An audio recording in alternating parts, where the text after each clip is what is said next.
So as you've heard, this is going to be a roundtable discussion, and we are looking at boosting collaborations with industry, with other higher institutions of learning, but also, with the regulators. Yesterday we heard about the regulators.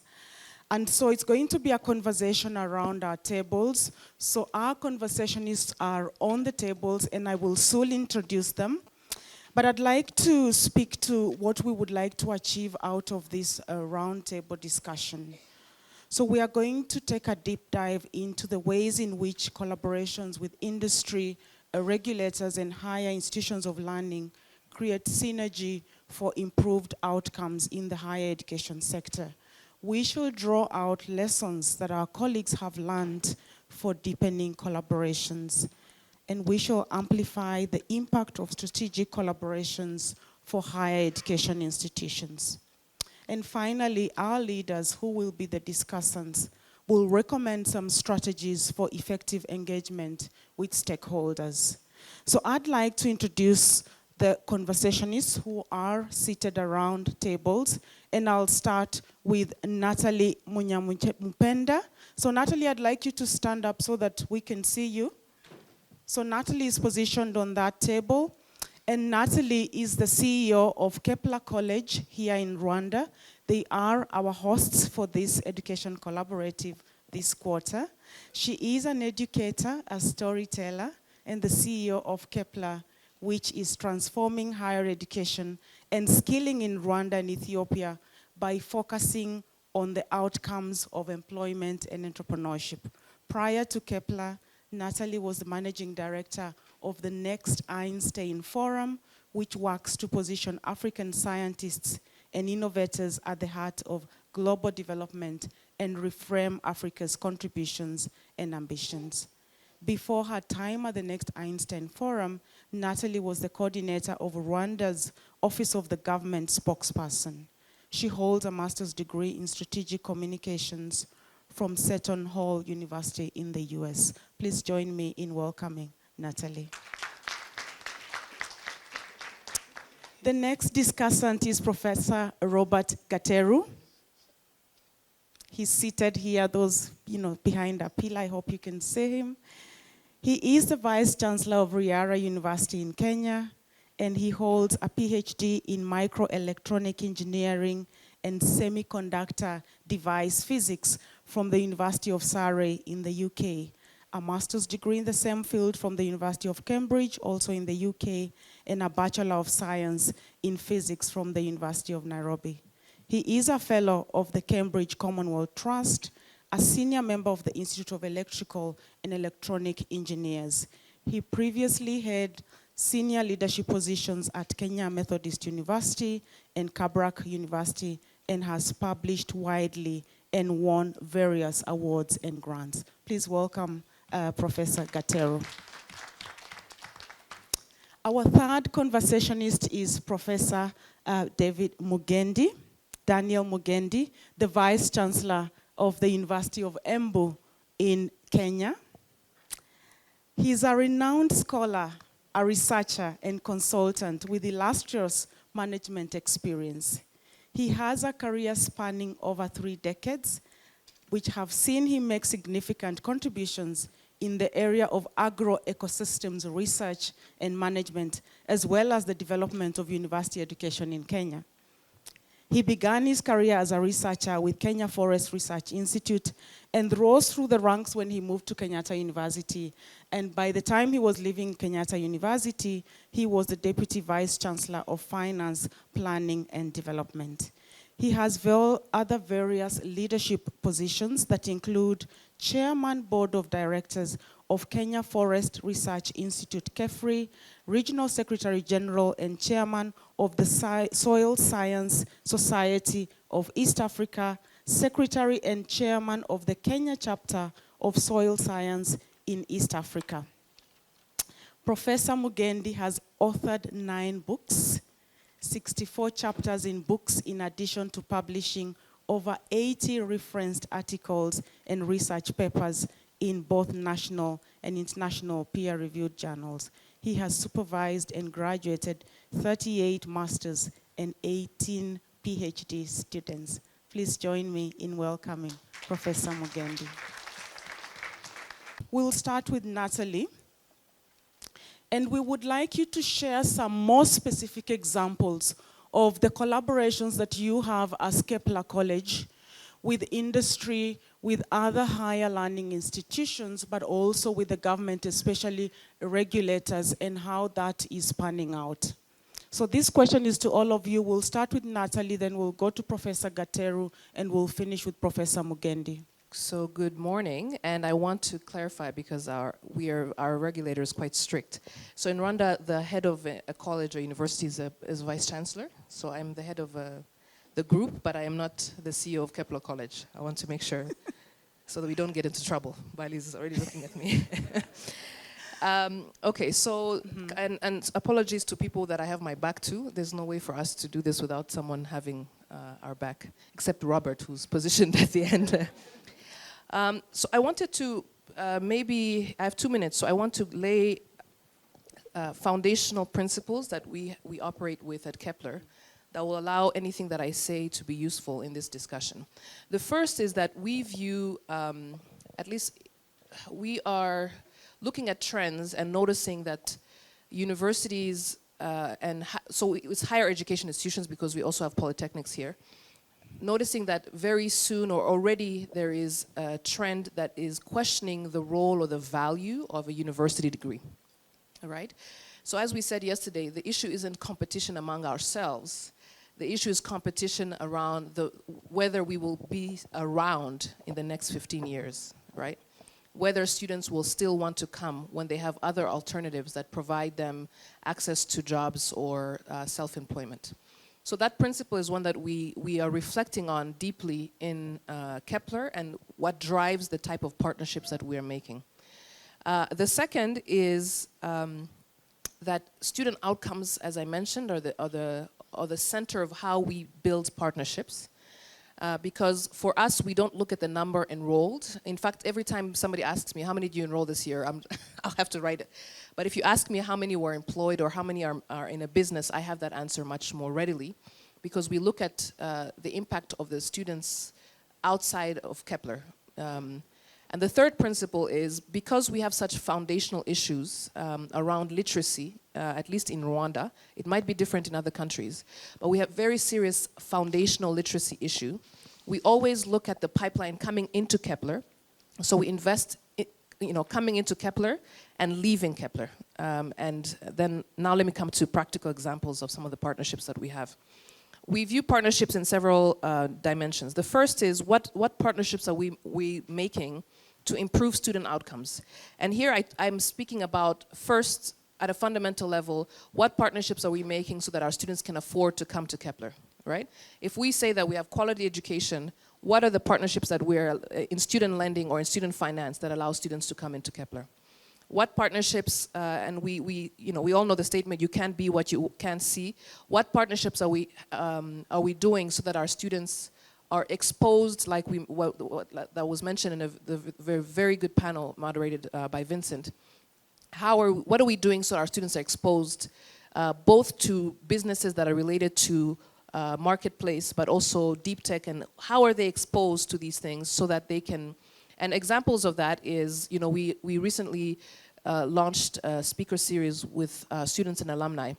And everybody had speaker series in the universities, but for us, I basically called on my network here in Rwanda and outside to say, can you help us for students to understand practically how did you become what you became? So even if they're talking about, fintech, the recent one was the head of the Development Bank of Rwanda, and she has a long history. She was one of the youngest leaders in finance in the government. She talked about her experience at the World Bank, what they're looking for. So exposing to them how do you become how you become, what you became, but also what are the trends in your sectors.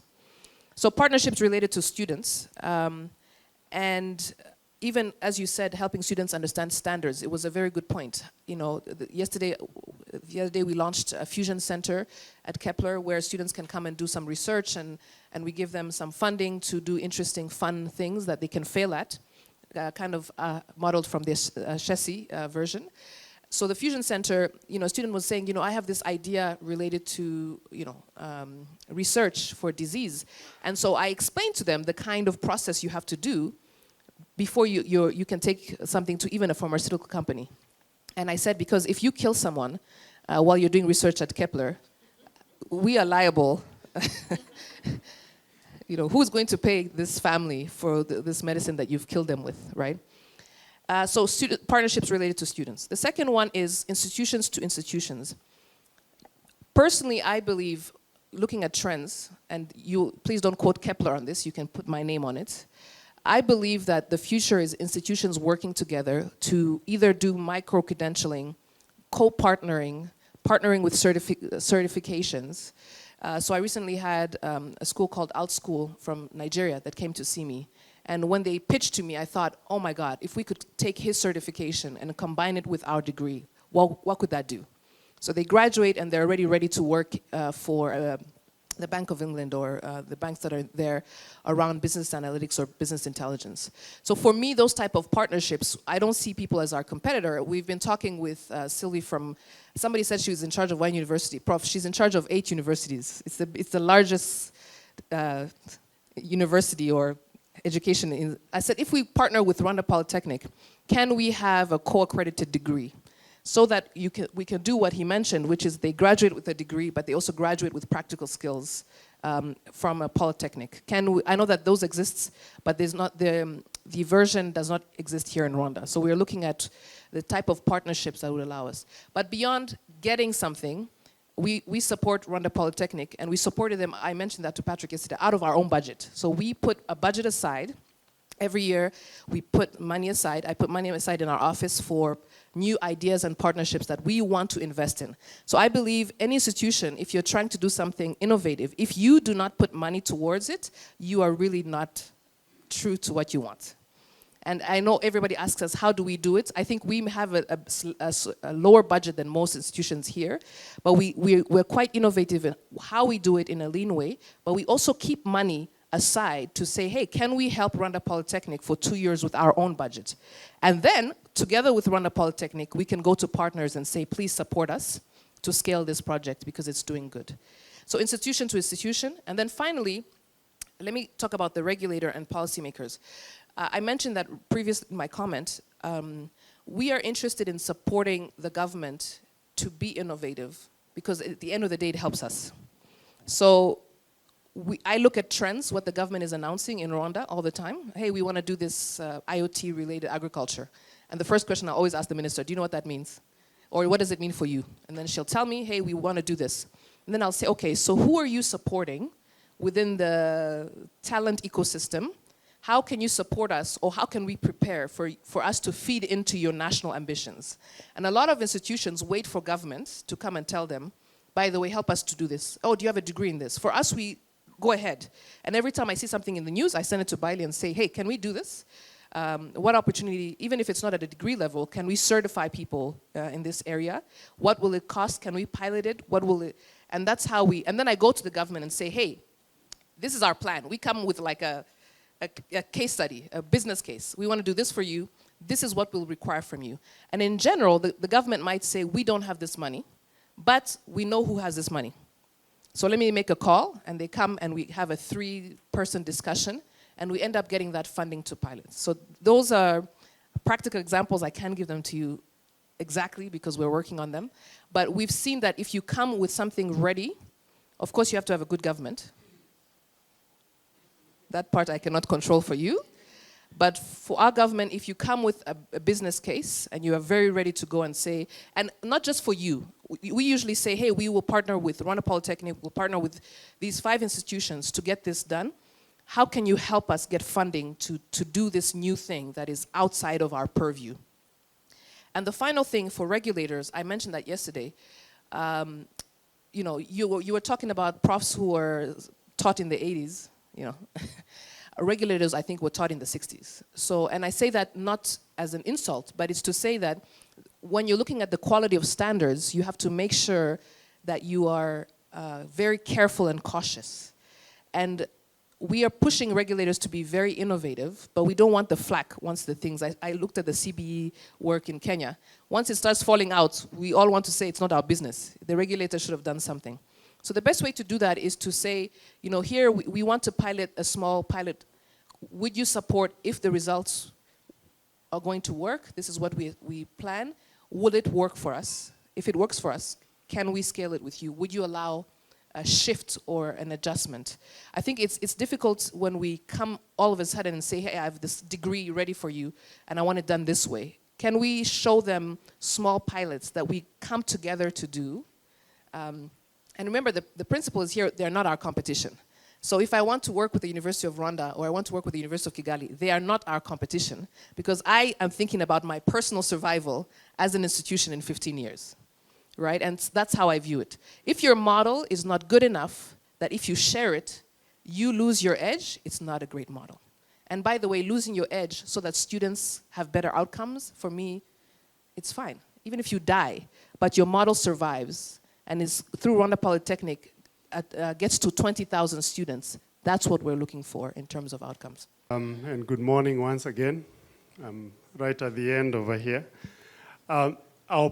I'll pick first from what Natalie has said about the future of education, and I know we're going to speak briefly about the future of work. And I want to say to us that, you know, as she has said, our biggest competition is not our sister and neighboring institutions or institutions across the continent. Our biggest competition right now is the changing dynamics of offering higher education. The likes of EDX, Coursera, employers having their own micro-credentials, and all these other courses that students, somebody mentioned about YouTube. And I think I've given an example before of this athlete in Kenya called Julius Yego, who taught himself how to throw a javelin from YouTube. And he went on to become an Olympic champion, and he's doing very well. So why should a student come to us if they can get the basics of knowledge and skills, practical skills, from these other sources? So I think we have been in this blame game for some time, and I will say blame game when it comes to partnerships, because industry blames academia, academia blames industry, and it's never ending. I've had this story for over 10 years now. In Kenya, there was an organization that was started through the private sector. It's called LIWA. LIWA is an acronym meaning linking industry with academia. I sat on the board of that organization for about 5 years. Whereas we initiated some partnerships and midwifed some, the organization ended up collapsing afterwards because of lack of governance and the proper structures to anchor it in a way that it could affect the ecosystem. So, but when I was there, we always found when we hold forums to bring people together, academia would always say industry never comes to those forums. When industry comes, they send a few representatives who after tea break, they disappear. And then academia is left to talk to themselves and vice versa. So I think we need to get out of that blame game that we've had for a very long time and really come up with really tangible ways of cementing these partnerships that we're talking about. Number two is the whole issue of capacity within institutions. You know, we always assume, and I'll say it's an assumption, that institutions have the capacity to initiate and manage collaborations. It's not necessarily always the case, whether at individual levels or institutional levels, and that's something we need to think about. Finally, before I just give a few examples, is the whole issue of attitudes. And when you talk about employment, yes, and this has been corroborated by very many research works and studies done. Right now, one of the key biggest considerations from employers beyond skills is attitude within the employee, so to say. And the question that I ask is, how are attitudes formed? How are attitudes changed? When somebody comes from a history of, say, 12, 13, when they get to campus, they're about 17, 18 years old. Are attitudes already formed or not? If you're with them for 3 years or 4 years, how can you affect and change that attitude? And I think that's one of the questions I want us to discuss in this forum. How do we affect attitudes? Because there's a model called the iceberg model of competencies, which looks at, you know, an iceberg, 10% is above water, 90% is below water. And it said that for an individual, skills and knowledge are the 10%. Attitudes, your self-belief, your passion, all those are the 90% under the water. And that goes unaltered in most cases. So we need to see, how do we create ecosystems that affect and change attitudes of students within the very short period of time that we have with them. So that's some food for thought. At Riara, just to give a few of examples of some of the things we are doing, again, we are not experts in this area, and that's what I like about the Education Collaborative. It's about sharing experiences. I'll start with the area of employability.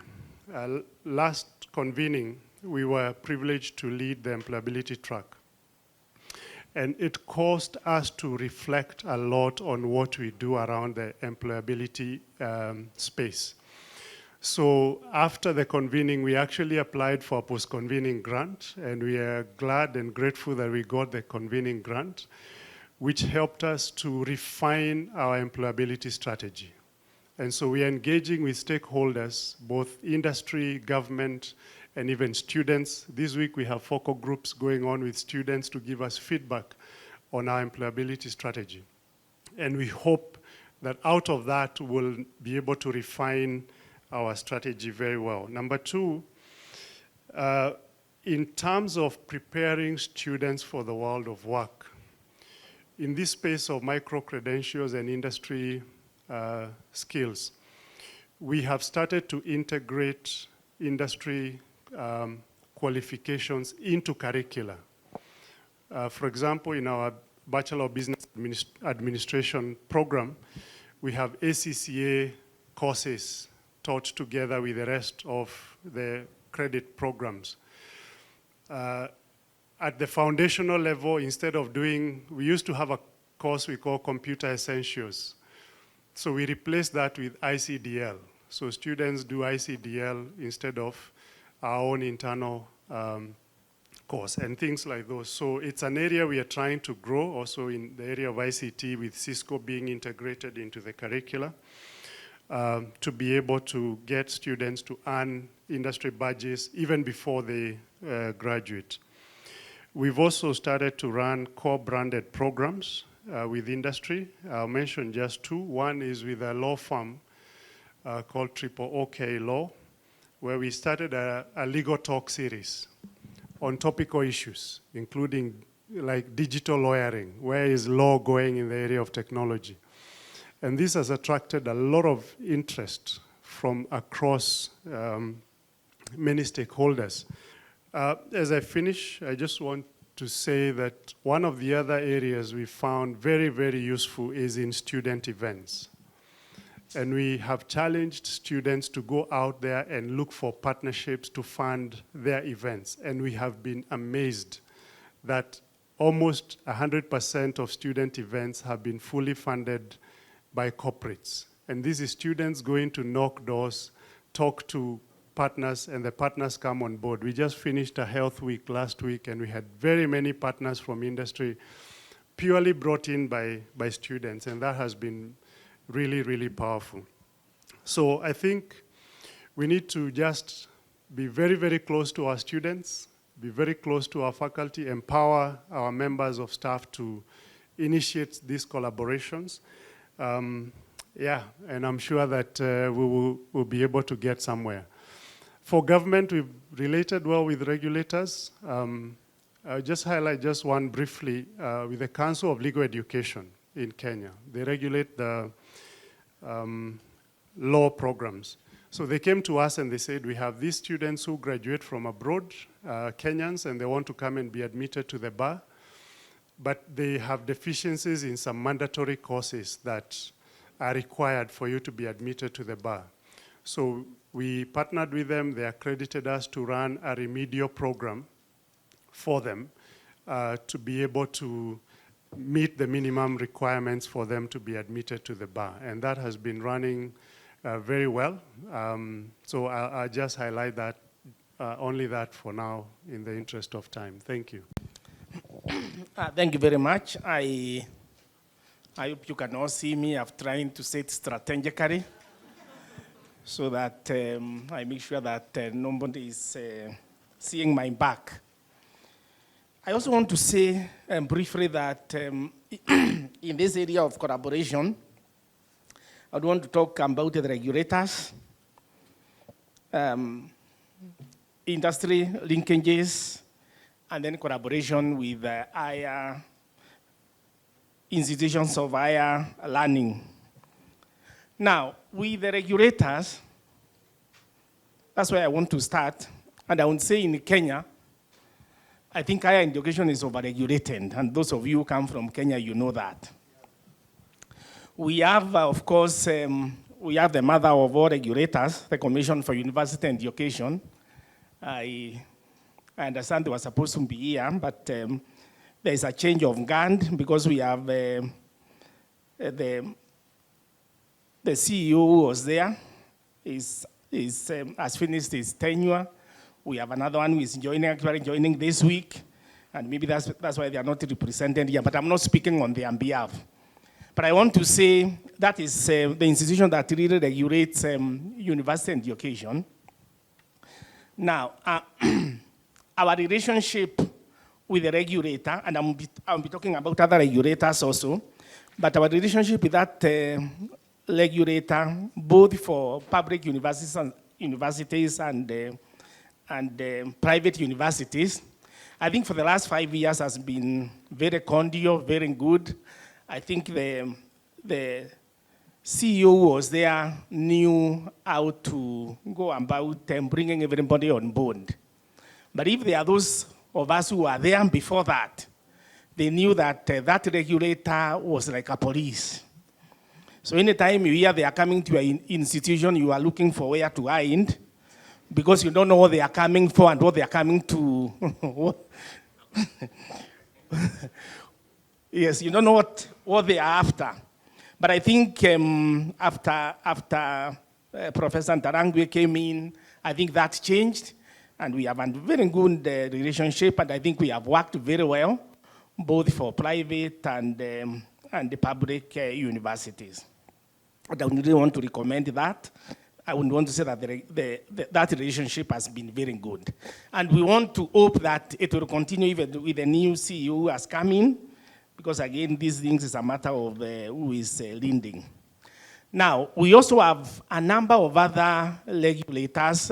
My colleague has mentioned CLE, and we have a number of others, like numbering up to 15 of them. Some of them rain teller to the universities, because then they want this, they want that. Some of them will close, they will come and close your programs, because you've not done this, you've not done that, and it has not been very good. People have gone to court, and the court had to rule itself and to address itself to that issue. And finally, they saying the body that is mandated to regulate and accredit programs in the universities is Commission for University and Education. So all those others will need to work with the Commission for University and Education if you have anything that you want to do with the university. Of course, even if that ruling is there, they have not toned down. They still come. But the best way we have, for me, like at the University of Embu, the best way I've found discovered of how to work with them is not to be antagonists, but to try and accommodate them and go along with them. Because again, the worst thing you want is your student to go through a program, and when they go out there, they cannot be employed because they will be told your program is not recognized. It indents the university very badly. So we have that problem, and we are working around it. But I want to say that it can be better, and my colleagues who are here know that, yes, the ruling is there, but at the end of the day, it is the welfare of the students, and therefore we need to also accommodate them as we work along with them. The other number two of that question was the linkages that we have with the industries, and I think my friend Professor Gatero has talked about that quite well and what they are doing. I want to say that in Kenya, this has not worked very well for the majority of the universities, because then universities seem to be operating on a different wavelength and the industries on a different wavelength, and therefore we don't seem to be coming together that often. And when we train our students and the graduates and they go out there, as I said earlier on, then we always have this complaint that our graduates are not ready for the market, and therefore industries have to take a lot of time training them or retraining them to fit in the job market. But I want to say many of our universities are doing what they can to bridge that gap, like Professor Gatelo has said. Like for us, we are working very closely now with a number of companies. Like one of them is East African Portland Cement. Another one is IBM, and quite a number of others that we are working very closely with. And we would like our students to be having internships in these industries, and also people from those industries coming to speak to our students, especially the student in the School of Business. And then we try to bridge that gap so that then when we train, we are training students that are able to fit in the job market without a lot of adjustments. Now, the last thing is on collaboration with the universities, and I want to say what HEIs is doing here is wonderful, because they are kind of then giving us a model where we are able to collaborate, especially within and amongst ourselves as universities in this region or in Africa. What I see is that many of our universities have collaborations with the universities in the West. If, for example, I look at the MOUs that we have signed at the University of Embu, that number about 100 of them, many of those are with the universities in the West. But when I look at the ones that we have signed with the universities in Africa, and especially in Kenya, I think in Kenya there is none. It's like in Kenya, we have very many universities. Public universities in Kenya number about 40, including the constituent colleges. Private universities, about 35 or thereabout. But you find we work, we have a silo mentality where everybody is working independently, and we don't collaborate, we don't work together.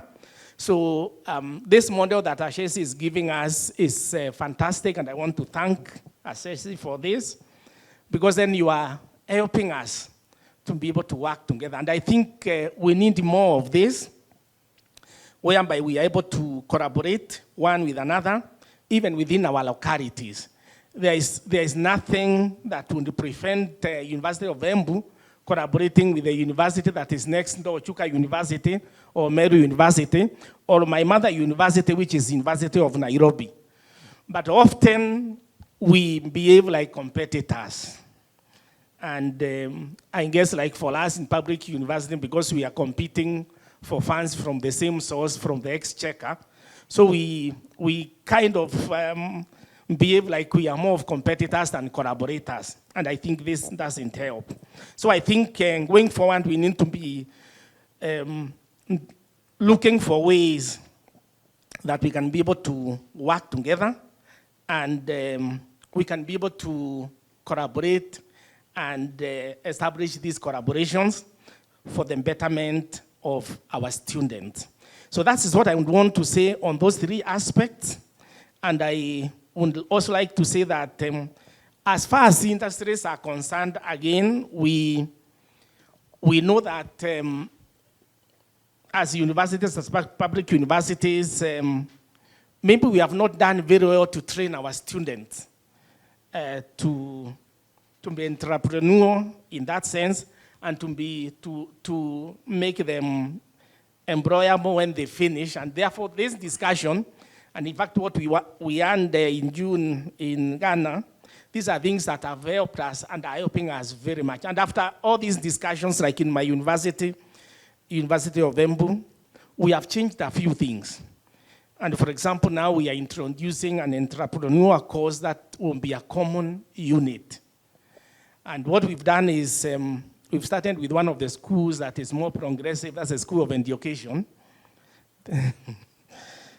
They have already accepted that, and they are doing that. So I've now scheduled a Senate so that I can be able to talk to the other universities, the other schools also.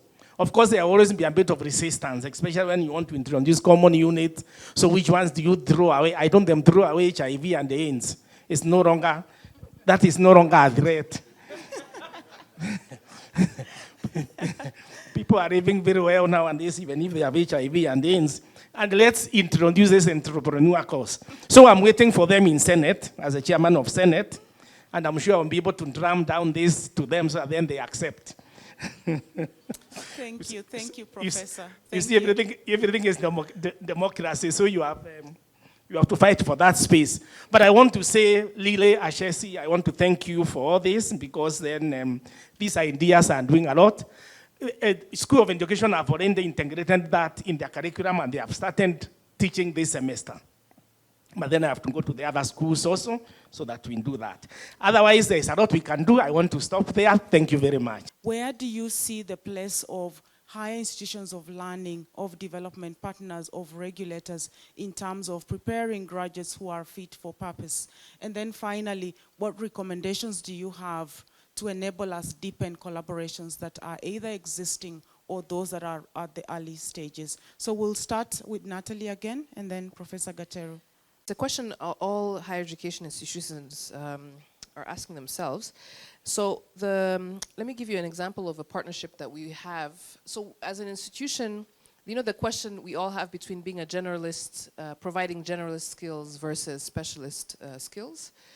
And at Kepler, we are foundationally, we offer foundational generalist skills. And we defined foundational skills as skills that students will need, that cut across industries, and that will support them as they go into the future of work. So I think those who visited us on Sunday heard a little bit about how we stack those skills, foundational, technical, managerial, and leadership skills. So the foundational skills, when we started, they were only digital skills plus soft skills, plus English and communication skills, I would say. And now, we've added entrepreneurial skills as well as foundational, and now we're looking at environmental sustainability skills as foundational skills. And the type of partnerships that we pursue are, particularly I would say the private sector partnerships that we are interested in are to help us also, in a way, experiment whether our foundational skills are enough and working, and whether students, this foundational block that's given to all students, will be useful as new industries pop up. So that's it's our experimentation. And to give you an example, we are partnering with a company called Tech Experts. And Tech Experts basically is a company that takes, for example, Microsoft outsources some digital jobs to Tech Experts, and then they recruit students from all universities here. And that partnership has been interesting because a lot of our students are selected because of those foundational skills that we've given them, digital, soft skills.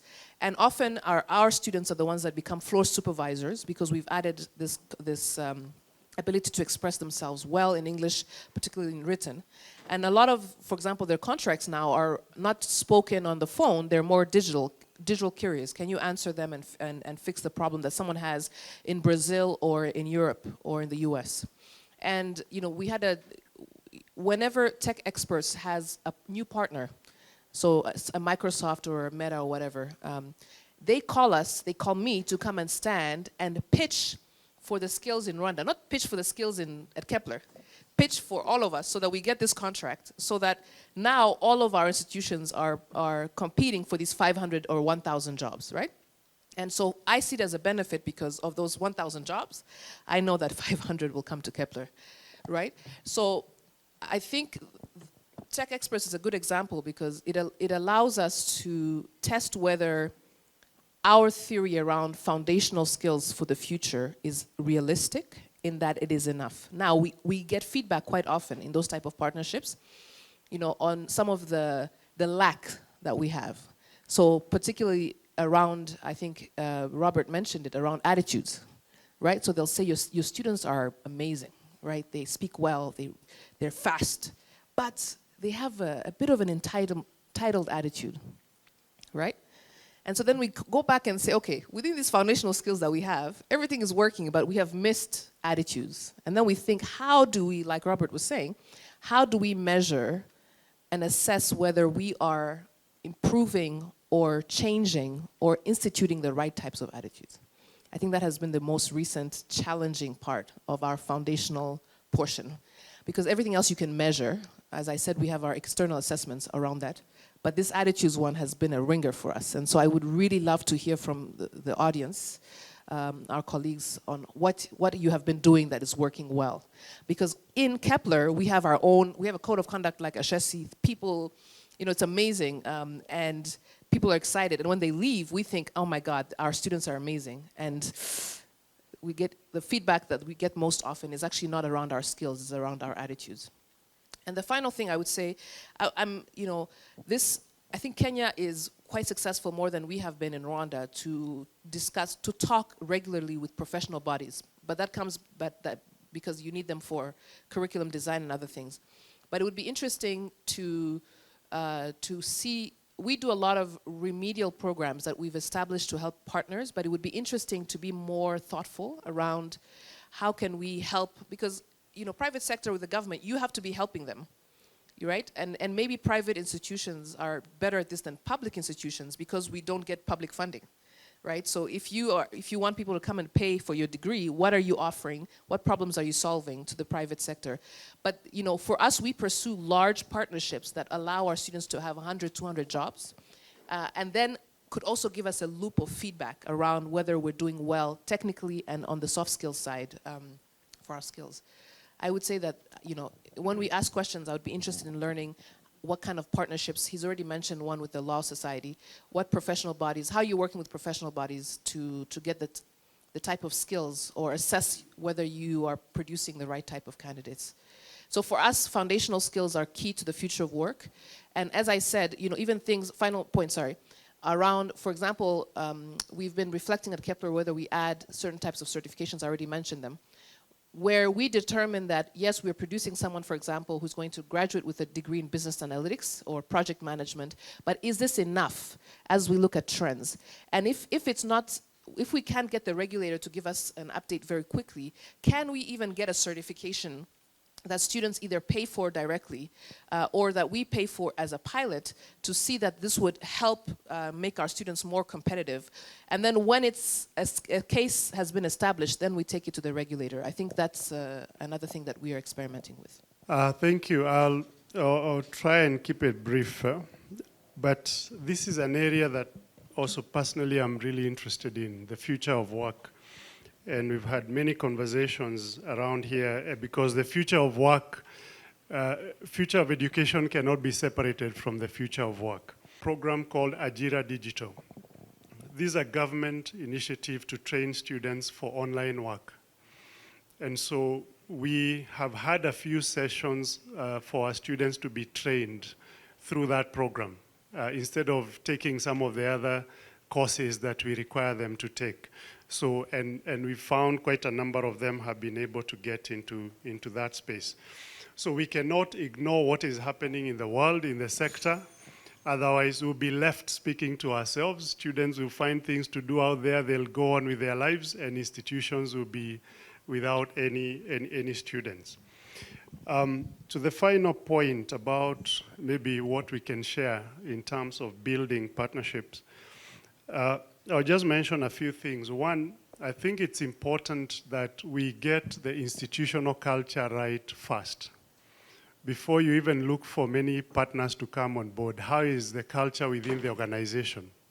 Is it aligned to what the partners you're bringing on board are looking for in the institution? Otherwise, it will not work. The role of leadership. We've seen in many cases where faculty or deans and other people are very frustrated because they're looking to establish partnerships, but there's no institutional support. So they bring to the VC just puts it there, it never gives feedback, never signs, never does anything.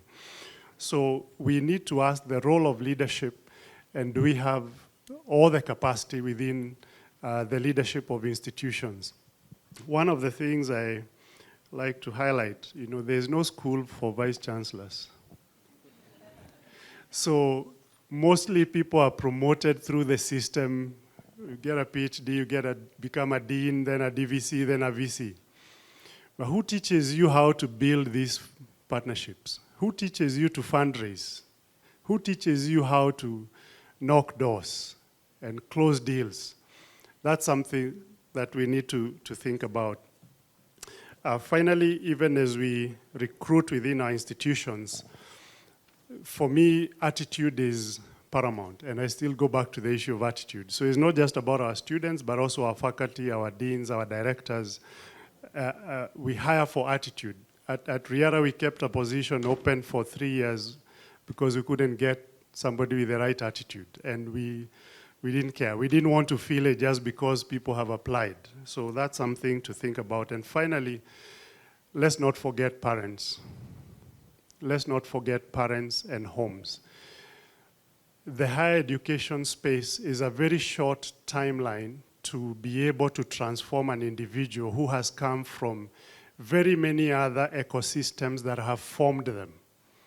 So to what extent are we reaching out to the lower level schools and classes, the K-12 schools, to ensure even the home, because most of the attitudes are formed at home. To what extent can we, or how can we be able to influence what happens in homes so that when students are coming, they already have the right attitude and predisposition towards success, because you only have a very short window with them. I'm not saying we don't do anything, but it'll be easier if we start from much further. Thank you very much. I want to say that when you're looking at the future, in addition to all that has been said, we need to realize that disconnect that exists between universities and the industries, like I'm saying there before. And I think I've said that instead of continually complaining, we need to think of how we can be able to close that gap. Yeah, I said I have one member in my council who is from Safaricom, one of the executives from Safaricom, who tells us that they have to take about 2 years to train graduates needed to be able to fit in their programs. And what I'm telling her is, why not work then with us to try and incorporate those skills that they need out there? So I think we need to see then how we rework our curricula to ensure that we incorporate these skills that are needed by industries out there. I know, like in University of Embu, when we are reviewing curricula or when we are developing a new curricula, we normally bring in industry people who will come and look at our curricula, give us advice, and ensure that the things that the industries are looking for are incorporated therein. But I know that is not enough, because then we also need to ensure that as students go through their programs, then working in those industries, having attachments in those industries is something that will help bridge that gap. And we are again working at that. It's not very easy. As I've seen, there looks like there's a divide between institutions of higher learning and industries, especially in Kenya. It doesn't work very well like it works in the West, because I've seen, when I visited in the West, I've seen that integration very, very solid. But I think we still have a long way to go. but we shouldn't give up. We need to continue trying. The other thing is we need as universities then to make a deliberate move to reach out to the industries. It has to be deliberate, it has to be purposeful. We need to purpose to reach them out, to reach the industries, and we need to get there and work with them. Of course, as I've said again, it's never very easy, but I think it's doable. Lastly, I want to say that when you think of the future, just as Professor Gatelo was saying, the students that we are training need, in addition to the attitudes that they need to have, the right attitude, there is also flexibility, and we need to think about that. This same executive was telling us that at times she is quarreling with some of our people that she supervises, because like there is one particular young man who wants to come to work at 4 p.m. So we are used to working from 8 to 5. Aim is he wants to come to the office at 4 p.m. So if you have a clocking in and a clocking out system, so how do you handle a person like that? And when he comes in at 4 p.m. and you leave at 10 p.m., you will have accomplished what he needs to do. So I think, again, we need to think of flexibility as we think of this future workplace. And so that then we don't have to seriously think about 8 to 5, but think about deliverables. What is it that we need to get from these people? Then lastly, values. What values do we have, and what values are we inculcating in these graduates that we are training? I know last Sunday, I happened to be a church elder, and last Sunday in church, my pastor was talking on something about values. And he was telling us, I can open 2 or 3 businesses and employ people, but I can't because most of us have wrong values. You open the business, it will go down because the people you employ and you are trying to create a job for them, they would not manage those businesses well. They come with an attitude of wanting to steal. And therefore, they will steal you to the core, and the business will have to go down. So he was asking, what values do we have? And I think, there's no school where people go to get values. It's something that comes along from when children are growing up to where we are up to now. Is something that is inherent with us. And that's why we are talking of things like corruption. Where does corruption come from? And this is something that has bothered us even in our country, Kenya, because then you find you can't talk of anything without talking about corruption. So how do we eradicate corruption? How do we eradicate that vice? And yet, we know it's not something good, but why do people keep practicing it? So what are our values? So again, I think as we bring these students along the university life, we need to be talking to them, and we need to be inculcating these values. Again, I was very impressed when I learned HEIs where the students have to do exams without supervision. In my place, I have to put the CCTV cameras in the examination halls, because sometimes even physical supervision is not enough. Even as you are there supervising, they will see you cheat you, and they will see you be copying.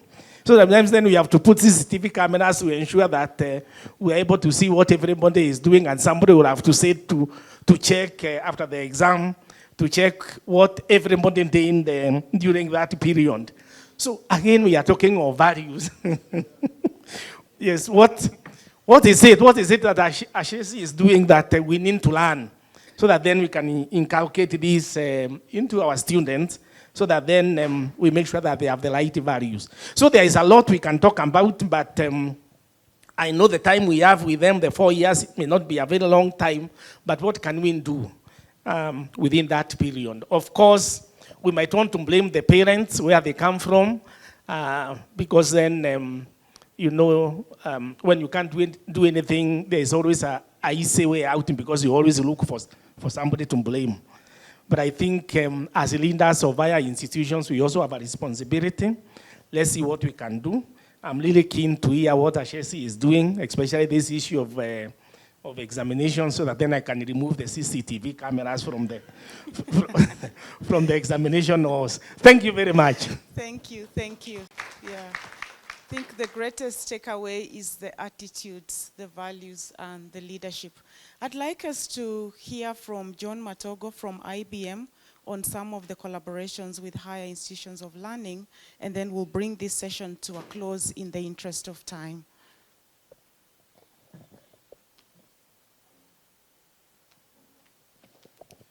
Good afternoon, everyone. So my name is John Matogo. I lead the corporate social responsibility initiatives for IBM for Middle East and Africa. Some of you have had some colleagues mention some of the collaboration that we have with the universities. So for IBM, we have had a long history of collaborating with academia. So since the invention of the first computer system in the 1940s, that was an initiative between IBM and Harvard University at the time. And since then, we've always had very close relationship with academia. Even if you look at a lot of our research centers are housed in universities. So we have many initiatives that we do with academia. Earlier this year, we consolidated that under our corporate social responsibility because we have a mission of training. Last year, our CEO announced 30 by 30, which is to train 30 million people by the year 2030 on new technologies. As you've heard, the world of work is changing, and we want to be there to support these changes. Our purpose as IBM is to be the catalyst that makes the world work better. So this is very much in line with what we do. We have long collaboration with a number of the institutions represented here. So Professor Gateru in Riara, with USIU, with University of Embu, with Strathmore, and many others, CMU, that are here. And those relationships focus on different aspects. We have a wide menu of things that we can do. And what I always say is that let's use, actually when I just to digress a little bit, I got into IBM because I challenged one of the executives at the time, is that we don't see IBM within the education space anymore. Yes, we are, IBM has been there for many years, but we have been more as a business-to-business company. So we sell our technologies to, all the companies in the industry. But we need to also be there and work closely with the students. So in Africa, for a long time, IBM was invisible. So I challenged them, and then they told me, okay, you come in and then fulfill that mission. So this is what I do now. I work closely with academia and both faculty and students. And what I say is, what do you need from a technology perspective that your counterparts in the West have that you do not have? And I will do my best to bridge that gap. So what I share with you as universities is the same that my counterparts in the US, in different parts of the world, do with the universities. So for the students, I tell them, the only difference between you and what your counterparts do is basically how far you could stretch your mind, because now we have a level playing field. The same computing environment is the same that will be shared with the others. So let me just share with you some opportunities that you could explore in terms of leveraging this industry collaboration with IBM. The first is the learning content, and I'm happy Professor Gateru mentioned that. So we have a platform called Skills Build. This is an open learning platform that you could leverage and use to provide learning to your students on digital skills. So, yesterday I had colleagues talk about where do I get the curriculum for entrepreneurship. We have this available on the platform. So you just go to skillsbuild.org, register yourself. The registration is free. You can use your Gmail or your university email account. and go in there, and students can take learning on that. And we've got literally, over 1,000 modules, some of it from IBM, some from partners, and you can go in there and take the learning. It's self-paced, so at your own time, you then are able to take the different modules inside it. So if maybe at some point you'd like, I'm happy to show you a demo. So there was a question about the entrepreneurship modules. So there's a 30-hour course that is there on entrepreneurship. Step by step, you take it at your own pace, and you can learn different topics. And this is not just on technology topics or entrepreneurship. So we've got what I think someone talked about as digital foundations content. So here you're talking about interpersonal skills, collaboration, all those soft skills that are transferable, not just for students who are taking technology, it's across the board. How do you operationalize this was another question I had yesterday. With some of the universities that we're working with, some faculty members have selected modules that they would like the students to complete by the time they finish their semester.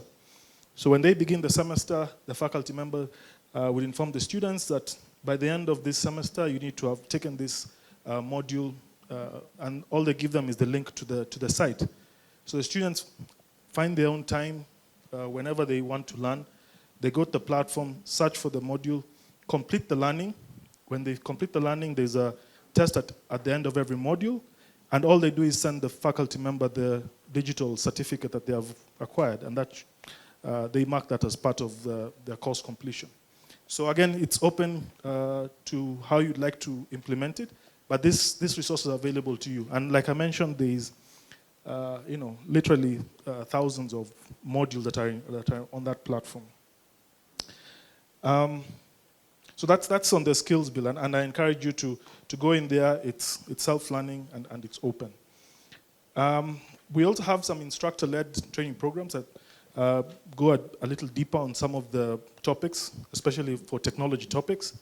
As a commercial company, we're also keen on catalyzing talent in the different markets where we operate. So we'd like to have students who are skilled on artificial intelligence, cybersecurity, data science, and so on. So we have a program where we work a little closer with the faculty members. We train the faculty on these technologies, give them the resources to train their students, and then the faculty continues to train their students. Now, how is this beneficial? So the faculty members also have access to the latest technologies that they can do for their teaching and also for their research activities. And also for the students, when they graduate, we open them up or present them to our ecosystem, so to our business partners and our clients, for them to secure opportunities. And we're doing this again with a number of universities, and we welcome more that would be interested in having this. We also have a program where we give computing resources. So as a cloud company, so IBM now, the focus is on artificial intelligence and cloud computing. So we give students access to our cloud computing environment and also faculty members. So use this computing resource to carry out your student projects, to do your research activities. So some PhD students, when they're doing modeling and they require extra computing capacity, so they can go to the cloud and then they can utilize these resources. We have a standard that we give.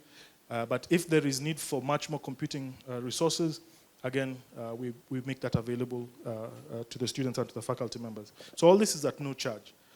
The other thing I would also encourage, and by the way, this is the future of computing. So as you encourage your students those who are doing, for example, technology topics, I encourage them to develop on cloud, because this is the way that, that's what they will meet in the market. When they go to the job market, they will be asked to develop on cloud. So the sooner they become familiar with that and comfortable with that, the easier it will be for them to transition into a work environment. We also expose them to hackathons or challenges. So we have, every year we run a global hackathon, and we invite students to apply to join that hackathon. So this year it was kicked off in April, and it will close in October. And this hackathon has different themes that are presented to all the participants, and they join there. They register. You could team up with, you could join as a team and then participate in that particular challenge, or you could join individually and get teamed up with other contestants from all over the world. So this is a good opportunity for them to also be exposed to other students, other people all over the world, and then they can also sort of benchmark their skill. Well, apart from just the experience of participating in the hackathon, because you know they have a challenge, they need to work at it. They get mentors that they participate throughout, that they work with throughout the period of the hackathon. But also there is a good incentive at the end. Okay, so if they win $200,000, you know this is not a bad idea. I would like that winner to come from my region. So hopefully we have it in Africa. Last year we had finalists, so they got $5,000. So I would like that we have a winner coming from the continent. We have several guest lectures program that we run. You know, IBMers, we have got over 240,000 employees, many of whom are very willing to participate and to give back to the universities. So this was very popular during the COVID time. You know, everybody was available. So if you'd like to have an industry speaker on a topic that you are leading, you know, let me know, and then I'll connect you to an IBMer who would be happy to give a talk on that. We also have online conferences that on, you know, big topics that I think can be a great opportunity for researchers to also step onto that stage. So last year we did a seminar on what's next in artificial intelligence. And here you've got, you know, top researchers from IBM, from all our different labs across the world, participating and you know, sharing with what's the latest on topics like neurosymbolic AI, on advances in learning, and so on. And we had great participation from across the continent. We do internships, so we have the research centers in Nairobi and in Johannesburg. So, you know, regularly we invite interns to join in through our regular cycle. Obviously, it's a small number that we take, but you know, we have that that's open. But I also like to challenge you as faculty or universities rather to let's be innovative in the internships that we are proposing. One that I shared with as we're coming from the airport with a few colleagues was we piloted one with Jomo Kenyatta University, where we say that we might not be able to take in a big number of interns from your university, but your students need to complete an internship as part of their course completion. And we had a request from the local government to train, to support the what's called the competency-based curriculum. So in Kenya, where we see we can provide values on the digital literacy and in the coding components. And on the other hand, with the universities, we work on building, you know, high-end skills on technology. So what we did is propose to the university, if there are some of your students who would be interested to participate in this, during the holiday, when they return back to their home counties or towns, they could adopt a local school, and using the defined curriculum, they could then run this training on you know, digital literacy or coding to their students there. And it worked, you know, it worked very well because it's a win-win. The school gets someone who can support the teacher to run this curriculum.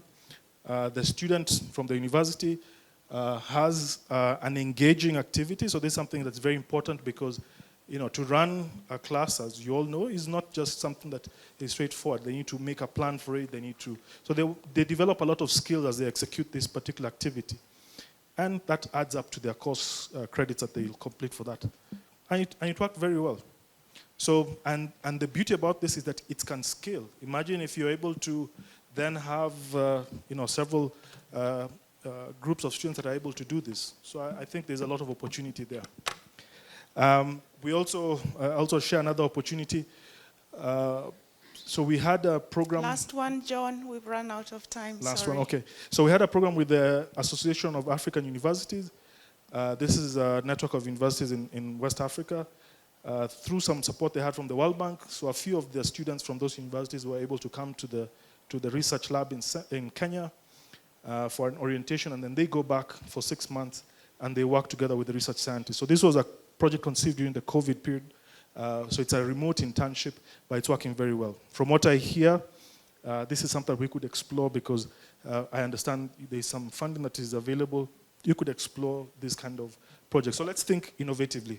Final one, as much as we talk about internship for students, if there is opportunity to also think about, well, I wouldn't call them internship, but maybe faculty fellowships, where you have faculty members who could have a period of time, I don't know, 3-6 months, where you then get an immersion within industry and then work on some of these challenges. I'm sure when you return back to your workstation, you'll have an enriched experience. Thank you very much. So these are some of the... Thank you very much. I hope you found this useful. And of course, we continue with the commitment of deepening our partnerships and collaborations with other institutions. Professor Gateru, we take away your feedback on the leadership development for university leadership. So we've taken that feedback from you, and we've heard about it from other colleagues as well. It's something that keeps coming up all the time and shouldn't be ignored. So please join me in thanking our panel, our conversationists, Professor Mugendi, Professor Gateru, Natalie, and John. And I hand back to you, George. Thank you.